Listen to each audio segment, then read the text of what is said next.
popped up a couple of books, one for you guys. Lonnie Seltzer is a friend of mine, and she wrote a book on, it's not specific to EB, but has general approach to chronic pain in kids and young adults, and it's for families.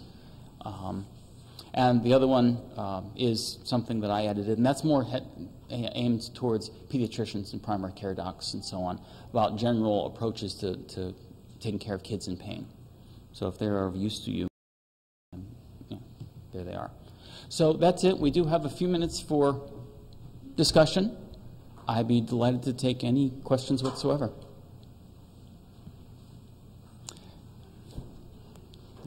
Yep, Mary's coming with the microphone.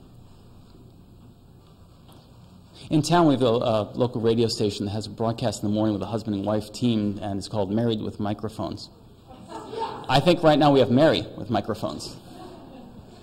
I have a 7-year-old daughter that's had problems off and on for always.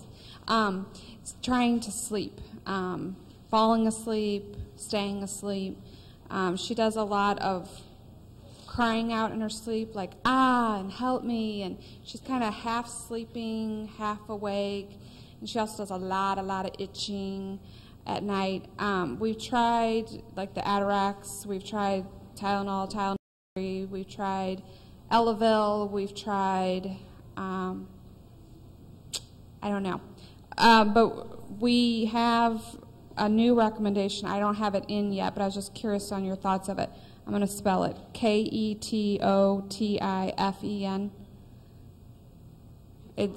We're getting it from Canada.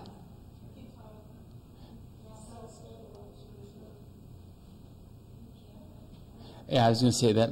Yeah, we're getting it from a Canadian pharmacy. Yeah, can't comment on that because I haven't run across it in the United States. And you don't know anybody that's using it for EB patients? Anybody? You guys run across it? Anybody out in your? Yeah.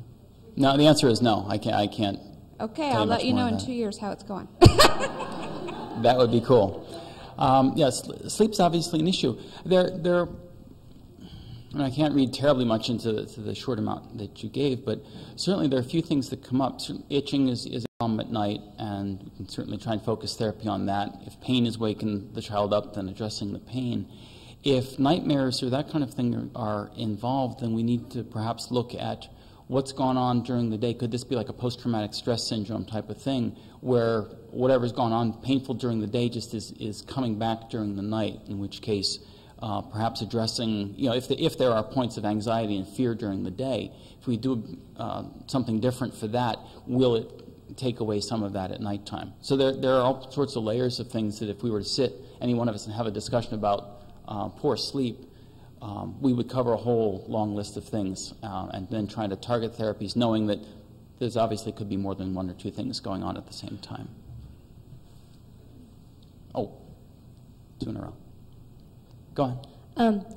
The yoga, Mm-hmm. I've actually been thinking about that for my daughter. She's 11, Mm-hmm. and thinking about that from a kind of a PT, side, as well as what you're talking about, like Mm-hmm. pain management. Okay, when you're having them do that, and plus I don't know where I'm going to find a yoga teacher for an 11-year-old ROD-EB child, but how far do you push them? Okay, it's going to hurt. It hurts when I do it. Mm-hmm. Do you just say, hold that stretch? Do you see what I'm saying? Yeah. The question is how to do new things without overdoing them so that they do harm. Yes. A couple of things. I'm going to try to answer your question about how to find somebody. There may be a number of websites that are useful. There is an ohioyoga.com, or at least they used to. I don't know whether other states have similar type of organizations. And I couldn't, for instance, recommend any particular place on the list that they have, but at least it seems to concentrate resources for yoga in Ohio all in one spot, which is at least convenient. As far as doing that for children, an 11-year-old in this case, certainly the best thing to do, the most direct thing to do, is when you find a school or a teacher, call them and just ask. And they may say, well, why don't you stop by, we'll do one session kind of just as a trial. And they may say, I'm really not. But in which case, ask them, well, can you make a recommendation?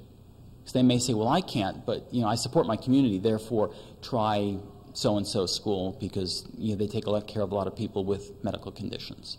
Or they may or may not do medical conditions, but they do kids. So you'll get some word of mouth as well. Now, how far to take things? Stretching, for instance, shouldn't hurt, as a general rule. What I tell people, it's not just for EB, but in general, is that the stretch should go to the point of hurting, but not further. All right. The idea is to lengthen the muscle. The other thing is a gentle stretch for 20 to 30 seconds by the clock is going to be more effective than a quick power stretch. I mean, you see people out on the athletic field, and you see it on TV, and they're down, they're bouncing, and they do this, and they're doing that, and this, and okay, I'm ready to go for the game or the fight or whatever it is. Really, for medical purposes and the stretching that we're talking about, mild stretching that's held for 20 to 30 seconds per stretch is going to be more effective. And I think I'm probably going to have to stop and turn the podium over to Dr. Aziz Khan.